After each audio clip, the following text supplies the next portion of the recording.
얼마 전에 그 추석 명절이었죠. 여기 살다 보니까 뭐 명절이라는 게 그렇게 막 실감 나진 않지만 그래도 큰 명절입니다. 그죠? 또 추석 말고 또 설날 같은 경우도 대단히 큰 명절입니다. 우리가 캐나다 사니까 캐나다에서도 이 할러데이가 많이 있잖아요.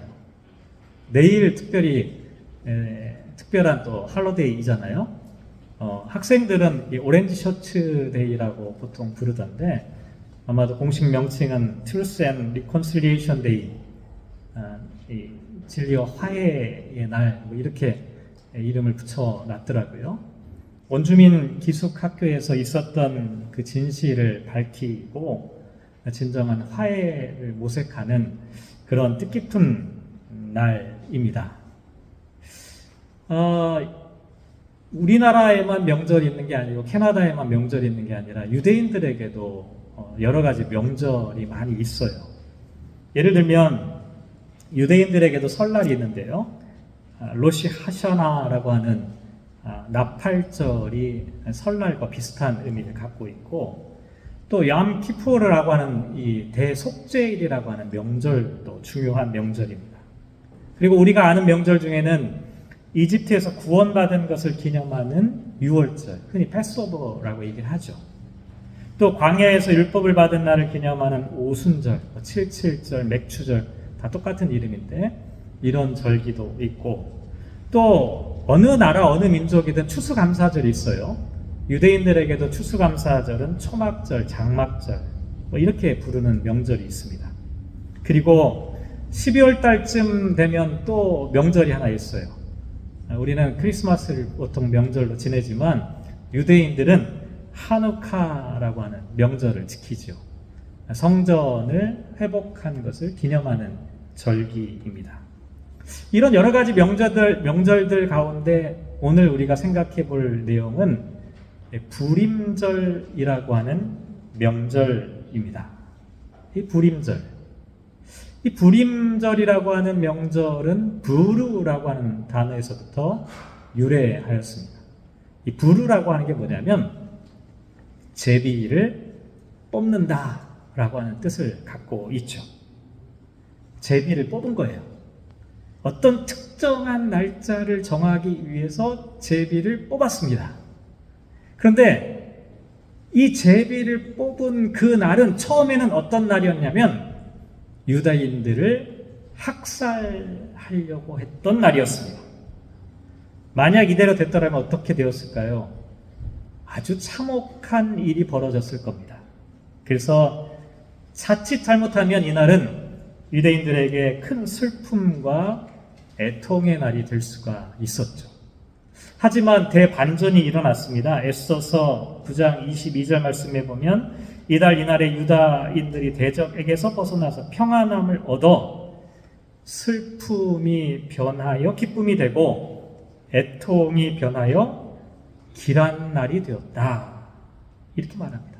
그러니까 부림절은 뭐냐면 가장 슬픈 날이 될 뻔했는데 그날이 오히려 기뻐하는 날이 되었고, 가장 애통하는 날이 될 뻔했는데 그날이 아주 길한 날, 행복한 날로 바뀐 거죠. 어떻게 해서 이렇게 된 걸까요? 어떻게 해서 슬픔이 기쁨이 되고 애통이 길한 날이 되는 걸까요? 저와 여러분의 삶에도 좀 이런 일이 생기면 얼마나 좋겠습니까? 우리의 삶에서 슬픔이 변하여 기쁨이 되고 애통이 변하여 길한 날이 되려면 과연 우리는 어떻게 해야 하는 걸까요? 오늘 본문 말씀을 통해서 좀 생각해 보려고 하는데, 먼저 에스더서의 이야기를 전체적으로 한번 생각해 보면 1장 1절에 아하수에로 왕 때에 있었던 일이다 이렇게 말합니다. 영어 성경 찾아보면 아하수에로 왕의 이름을 크세스 이렇게 번역을 하고 있습니다. 뭐 어떤 발음이든 상관없는데요. 이 왕은 아주 특이한 왕입니다. 가장 넓은 영토를, 페르시아에서 가장 광활한 제국을 통치하면서 최고의 전성기를 누렸던 왕이었습니다. 얼마나 넓은 지역을 통치했는지 에스더 1장 22절 말씀에 보면 각 지방, 각 백성의 문자와 언어로 모든 지방에 조서를 내렸다. 그러니까 조서를 보낼 때 워낙 나라들이 많은 거예요. 민족들이 많은 거예요. 언어가 많은 거예요. 문자가 많은 거예요. 그러니까 하나의 문자로 언어로 조서를 내리지 못하고 각 지역에 있는 문자와 언어로 다 문서를 내려야 할 정도로 엄청난 제국을 이뤘던 것이죠. 이런 상황에서 오늘 본문에 보면 크게 두 사람의 주인공이 등장하게 됩니다. 첫 번째 등장인물은 2장 6절에 보면 전에 바벨론 왕 느부갓네살이 예루살렘에서 유다 왕 여고냐와 백성을 사로잡아갈 때에 모르드게도 함께 사로잡혔더라 라고 말합니다. 이때가 유다가 바벨론에게 망하기 한 10년 전쯤 됩니다. BC 597년경인데요. 바벨론 포로로 끌려갔던 왕이 여호야긴 왕입니다. 이 사람의 또 다른 이름이 오늘 본문에 나와 있는 여고냐라고 하는 사람입니다. 이 여고냐, 여호야긴 왕과 함께 많은 포로들이 끌려오게 되었는데 그 중에 누가 있었느냐면 모르드게가 있었습니다. 이때 포로로 끌려간 사람들은 보통 사람들이 아니었죠. 왕족이나 귀족이나 아주 신분이 높은 사람들이 끌려갔습니다. 다시 말씀드리면 모르드게도 왕족이나 귀족에 버금가는 아주 높은 신분의 사람이었다는 것이죠. 그런데 시간이 지나서 어떤 일이 벌어지게 되냐면 페르시아의 고레스라고 하는 사람이 칙령을 발표하게 되죠. 이제는 너희들 모두 고향으로 돌아가도 좋다. 포로로 잡아온 사람들을 다시 고향으로 돌려보내는 칙령을 발표하게 된 것이죠. 이때 많은 사람들이 고향으로 돌아갔습니다. 유다의 지도자들이었던 사람들이 고향으로 돌아갔는데, 예를 들면 학개와 스가랴 선지자는 무너진 성전을 재건하기 위해 헌신하였고, 느헤미야는 성벽 재건의 총책임자가 되어서 봉사하였습니다. 그런데요, 오늘 본문에 등장하는 모르드게는 고향으로 돌아가지 않았습니다. 페르시아에 그냥 남았어요. 왜냐하면 모르드게라고 하는 사람이 성전 문에 앉아 있었다라고 하는 구절이 나와 있는데 페르시아의 관리가 되었던 것이죠. 고향에 돌아가면 어떤 일이 벌어질지 불확실한 상황이었습니다. 모르드게는 돌아가는 것을 포기하고 페르시아에 그냥 남기로 하였습니다. 안정된 삶을 누리고 싶었던 것이죠. 심지어는 모르드게, 우리가 지금 모르드게라고 부르는데 처음에 원래 이름은 모르드게가 아니었을 겁니다. 나중에 이름까지 모르드게로 바꿨습니다. 모르드게는 마르두게 사람, 바빌론 신 마르두게 종이라고 하는 뜻을 갖고 있지요. 자기 이름조차도 완전히 바꿔버린 사람이었습니다. 또 다른 사람이 에스더입니다. 에스더는 원래 본명이 하다사입니다. 그런데 대단히 아름다운 여성이었던 것으로 보입니다. 왜냐하면 나중에 왕후 선발전에 참여할 정도였거든요. 그래서 붙은 별명이 별, 스타, 에스트라라고 하는 단어. 그래서 이 별명이 사람들에게 에스더라고 알려지게 된 것이죠. 이 여인은 어떤 사람이었습니까? 에스더 2장 9절 말씀에 보면 헤게가 이 처녀를 좋게 보고 은혜를 베풀어 몸을 정결하게 할 물품과 일용품을 주었다라고 말합니다. 이게 무슨 얘기냐면 몸을 정결하게 할 물품과 일용품은 미용과 건강에 좋은 음식을 나타냅니다. 그런데 문제는 이런 음식들은 전부 다 이방의 신전에 드려진 것들이라는 사실입니다. 그런데 에스더는 왕후가 되기 위해 이방 신에게 바쳐진 부정한 음식조차도 거부하지 않았습니다. 우리가 잘 알고 있죠. 에스더와 동시대에 살았던 다니엘과 세 친구는 어떤 일을 했습니까? 왕의 진미를 거부하다가 사자굴에 던져졌죠. 이런 사람들과 비교해 볼 때 에스더는 아주 대조적인 모습을 보여주었습니다. 뿐만 아니라 에스더 2장 10절 말씀에 보면 에스더가 자기의 민족과 종족을 말하지 아니하였다. 자기 종족을 숨겼습니다. 자기들이 유다 출신이라고 하는 자신들의 정체성을 감추었다는 말이죠. 왜 그랬을까요? 자신들의 정체성이 드러나게 되면 아마도 왕과 결혼하는 것이 불리하다고 생각했기 때문일 것입니다. 이것도 참 묘한 일입니다. 이때 당시 유다인들은 포로 생활을 마치고 고향으로 돌아왔을 때 어떤 일을 했냐면 신앙의 순수성을 회복하기 위해 이방인들과 결혼했던 것도 청산하는 모습을 보였습니다.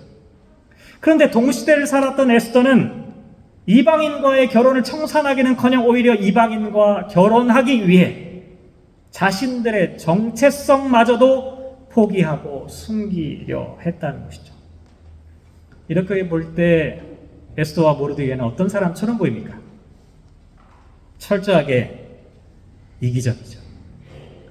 철저하게 개인주의적이죠. 철저하게 현세지향적이죠. 철저하게 성공지향적이고 출세지향적인 사람들이었습니다. 그런데 어떻게 해서 이들이 슬픔이 기쁨이 되고 애통이 길한 날이 되도록 하는 역할을 할 수 있었을까요? 어떻게 이렇게 이기적인 사람들, 자기 출세를 위해 수단과 방법을 가리지 않고 민족은 내팽개치는 이런 사람들이 어쩌다가 민족을 구원하는 사람이 되었던 것일까요? 조금 전에 설명드린 것처럼 이 페르시아 제국은 캐나다하고 똑같아요. 다민족, 다인종 국가였습니다. 그러니까 이 관료들도, 이 캐비넷 안에도 다양한 민족들이 서로 경쟁적인 관계를 갖고 있었다는 사실입니다. 이 중에 가장 대표적인 사람이 누구였냐면 아각 사람 하무다다의 아들 하만이라고 하는 사람이었습니다. 아각 사람 누구냐면 아말렉 족속을 나타냅니다. 역사적으로 아말렉 족속과 이스라엘은 대단히 사이가 좋지 않았습니다. 이유가 있죠. 출애굽기 17장을 보면 이스라엘 백성들이 홍해를 건너 광야를 지나갈 때 르비딤이라고 하는 지역에서 아말렉 사람들이 이스라엘을 공격한 전례가 있습니다. 그래서 그 이후에 사무엘상 15장에 보면 하나님께서 사울 왕에게 아말렉 족속을 완전히 진멸하라라고 하는 명령을 내리게 되죠. 이렇게 아말렉 족속과 이스라엘은 철천지 원수와 같은 사이였습니다. 하만은 아각 사람 아말렉 족속이었는데 우연치 않게 모르드게가 유다 족속이라는 사실을 알게 된 거죠. 처음에는 모르드게가 미웠는데 이제 모르드게를 포함한 모든 유다인들을 한꺼번에 몰살시켜야겠다는 끔찍한 계획을 세우게 된 겁니다. 이렇게 되니까 그렇게 이기적이고 민족은 내팽개쳤던 이 모르드게가 갑자기 유다인 전체와 공동 운명체가 되어 버렸습니다. 에스더도 마찬가지였죠.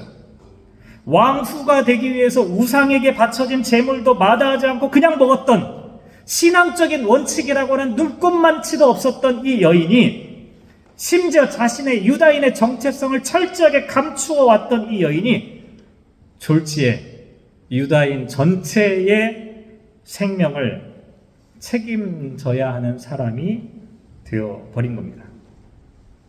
제가 무슨 얘기를 드리려고 하는 거냐면 이 사람들이 원래 뛰어난 사람, 신앙적인 사람들이었기 때문에 이런 일을 했던 것이 아니라는 겁니다. 우리랑 비슷한 사람들이었다는 거예요. 우리랑 비슷하게 이기적이고 우리랑 비슷하게 출세지향적이고 우리랑 비슷하게 성공을 꿈꾸는 사람들이었는데 이런 일이 벌어지게 된 거예요. 어쨌든 에스더는 갑자기 국가의 운명을, 민족의 운명을 짊어져야 하는 상황이 되어버렸죠. 그런데 아무리 왕후라 해도 이건 결코 쉬운 일이 아니었습니다. 왜냐하면 왕의 명령을 거부하다가는 순식간에 폐위될 수도 있었기 때문이죠. 그런데 그렇다고 가만히 있을 수도 없었습니다. 하만의 계략으로 유다 민족과 함께 자기 자신도 죽게 될 상황에 놓여 있었기 때문이죠. 그러니까 어떻게 해요? 이러지도 못하고 저러지도 못하고 고민과 시름에 빠져 있는 것이죠. 그러다가 마침내 전환점이 생기게 되는 겁니다. 그게 뭐냐면 이렇게 있다가는 큰일 나겠다. 3일 동안 금식을 선포합니다. 그리고 나서 왕에게 나아가 하만의 음모를 고발하게 되죠. 결국 모르드게를 죽이려고 했던 나무에 하만이 달려 죽었고, 유다인들을 몰살하려고 정해놓은 날, 부르의 날, 불임절이 오히려 그들에게 재앙의 날이 되어버렸습니다. 유대인들에게는 큰 슬픔과 재앙이 될 뻔했던 그 날이 도리어 기쁨과 승리의 날, 불임절 축제의 날로 바뀌게 된 것이죠. 이게 에스더서 이야기 전체적인 줄거리입니다. 자, 그런데 한번 생각해 봅시다. 에스더서를 보다 보면 참 여러 가지 고민거리에 직면하게 됩니다. 왜냐하면 제가 조금 전에 줄거리를 설명드렸지만 에스더서에는 신앙적인 주제로 뽑을 만한 것들이 그리 많지 않기 때문입니다. 이스라엘의 하나님을 칭하는 야훼라고 하는 단어가 없습니다. 보통 명사로 사용하는 하나님, 신, 엘로힘이라고 하는 단어도 사용되어 있지 않습니다. 에스더서에는 하나님께서 직접적으로 주신 말씀도 없습니다. 구체적으로 기도나 예배나 제사에 대한 언급조차도 없죠. 또 내용을 보면 요나서와는 완전히 대조적입니다. 요나서는 모든 민족을 구원하시는 하나님의 보편적인 사랑을 강조하고 있는데, 에스더서를 읽다 보면 지나치게 편협한 유대 국수주의, 민족주의를 엿보게 됩니다. 그리고 조금 전에 말씀드린 것처럼 모르드게와 에스더는 고레스 칙령이 선포되었을 때 영웅적으로 고향에 돌아가 이스라엘을 재건하였던 그런 사람들이 아니었습니다. 목숨을 걸고 신앙의 절개를 지켰던 다니엘과 세 친구와 같은 사람은 더더욱 아니었죠. 어떻게 해서든지 자기의 성공과 안위만을 생각하던 사람들이었습니다. 그러니까 이 이야기를 통해서 도대체 우리는 어떤 교훈을 뽑아낼 수 있을까 고민하지 않을 수가 없는 것이죠. 그런데 에스더서가 오늘 우리에게 중요한 가장 결정적인 이유가 하나 있습니다. 그건 뭐냐면 모르드게와 에스더를 통해 슬픔이 변하여 기쁨이 되고 애통이 변하여 길한 날이 되었다라고 하는 이 사실입니다. 이거는 대단히 중요한 상징적인 의미를 갖고 있습니다. 다시 말씀드리면 예수님께서 십자가에서 죽으심을 통해 우리를 구원하신 이 사건을 상징적으로 보여준다는 것이죠. 에스더가 죽으면 죽으리라는 각오로 왕에게 나아가서 유다 백성을 구원하였던 것처럼 예수님께서도 십자가에서 죽으심으로 온 인류를 구원하셨죠. 예수님의 죽음을 통해 우리는 슬픔이 변하여 기쁨이 되고 애통이 변하여 길한 날을 누리게 되었다라고 하는 사실입니다. 그리고 에스더가 목숨을 걸고 왕에게 나가서 유다인의 생명을 지켰다는 사실을 기억하기 위해 불임절을 지켰던 것처럼 저와 여러분도 예수님께서 죄인들을 구원하기 위해 십자가에서 죽으셨다는 사실을 기억하고 감사하기 위해 우리가 이 자리에 모여 있는 겁니다. 우리가 예배를 드리는 이 시간은 주님께서 우리를 슬픔이 변하여 기쁨이 되고 애통이 변하여 길한 날로 바꾸셨다라고 하는 신앙의 고백을 하는 그와 같은 자리라는 것이죠. 그런데요, 에스더가 슬픔이 변하여 기쁨이 되고 애통이 변하여 길한 날이 되도록 하기 위해서 했던 가장 중요한 일은 과연 무엇일까? 중요하잖아요. 저와 여러분도 슬픔이 기쁨이 되려면 어떻게 해야 되는지, 무엇을 해야 하는지 고민할 필요가 있잖아요. 거기에 대한 답이 야고보서에 기록되어져 있는데요. 야고보서 5장 13절 말씀에 보면 너희 중에 고난당하는 자가 있느냐? 그는 기도할 것이요. 즐거워하는 자가 있느냐? 그는 찬송할지니라. 그 말합니다. 바로 이어서 14절 말씀에 보면 너희 중에 병든 자가 있느냐? 그는 교회의 장로들을 청할 것이요. 그들은 주의 이름으로 기름을 바르며 그를 위하여 기도할지니라 이렇게 말합니다. 교회 장로들은 지금으로 따지면 감독이나 목사와 같은 교회의 지도자들을 가리킵니다. 그리고 특이한 게 하나 있죠. 기름을 바른다. 왜 기름을 바를까요? 이 기름을 바른다라고 하는 바른다는 말은 의술적인 수단을 나타냅니다. 그러니까 어떤 사람이 병에 걸리면 그 사람을 위해서 의술도 사용하고 동시에 병자를 위해 교회의 지도자를 청해서 기도하라 이렇게 말하고 있는 것입니다. 그런데 여러분 어떻게 생각하십니까? 교회의 장로들을 청해서 기도하라고 하시는 이유는 과연 무엇 때문일까요? 목사가 기도하면 평신도보다 훨씬 더 효력이 좋기 때문입니까? 아닙니다. 15절 말씀에 보면 그 이유가 나옵니다. 믿음의 기도는 병든 자를 구원하기 때문입니다.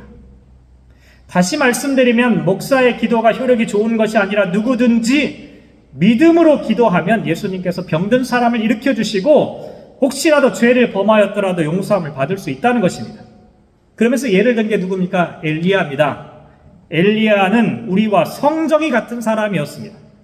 그럼에도 불구하고 그가 비가 오지 않기를 간절히 기도한 즉 3년 6개월 동안이나 땅에 비가 오지 아니하였고 다시 기도하니까 비가 왔다. 왜요? 그가 엘리야였기 때문이 아니라 그가 하나님께 믿음의 기도를 드렸기 때문이었습니다. 결국 고난당하는 사람이 회복되고 병든 자가 구원을 얻고 죄를 범한 사람이 용서받으려면 누군가 기도하는 사람이 있어야 된다는 것입니다. 누군가 중보의 역할을 감당하는 사람이 있어야 한다는 겁니다. 그런데 기도는 누가 기도하느냐가 중요한 것이 아니라 예수님의 이름을 의지해서 믿음으로 기도하는 것이 중요합니다. 왜냐하면 고난을 구원으로 바꾸고 병든 자가 회복되기 위해서는 중보자이신 예수님의 이름으로 기도하는 것이 중요합니다. 예수님께서 십자가의 죽으심으로 우리를 죽음에서 생명으로 바꾸시는 능력의 원천이 되셨기 때문이죠. 우리는 우리의 능력으로 기도하는 것이 아닙니다. 예수님의 이름으로 예수님의 능력과 존재를 의존하면서 기도하는 것이죠.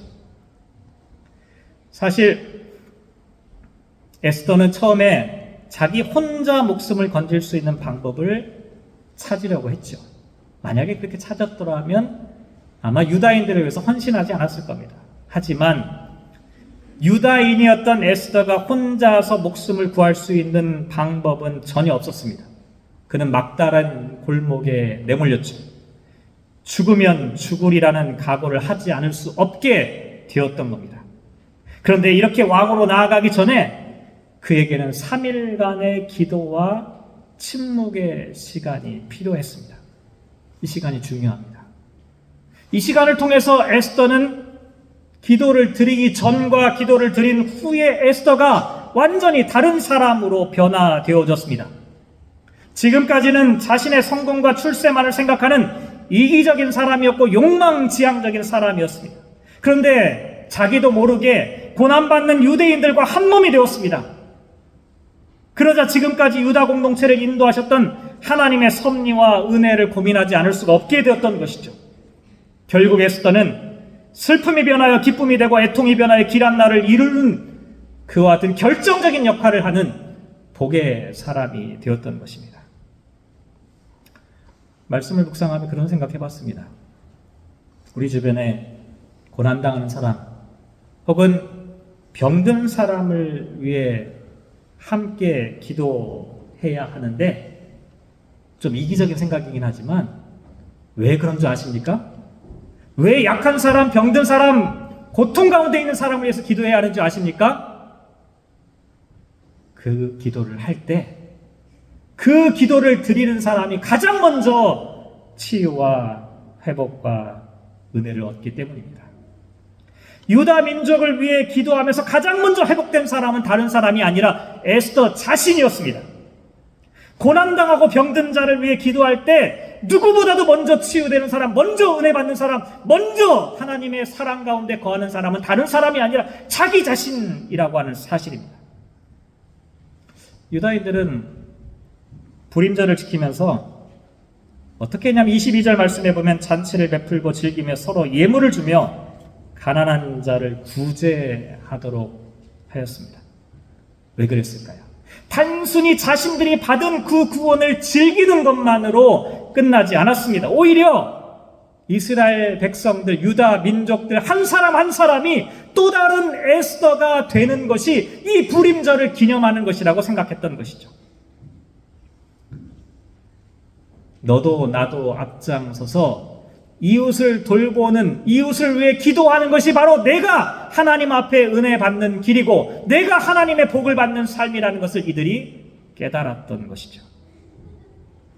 사랑하는 성도 여러분, 슬픔이 변하여 기쁨이 되고 애통이 변하여 길한 날이 되려면 우리는 어떻게 해야 할까요?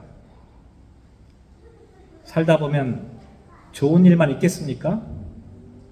슬픈 일 많죠. 고통스러운 일 많습니다.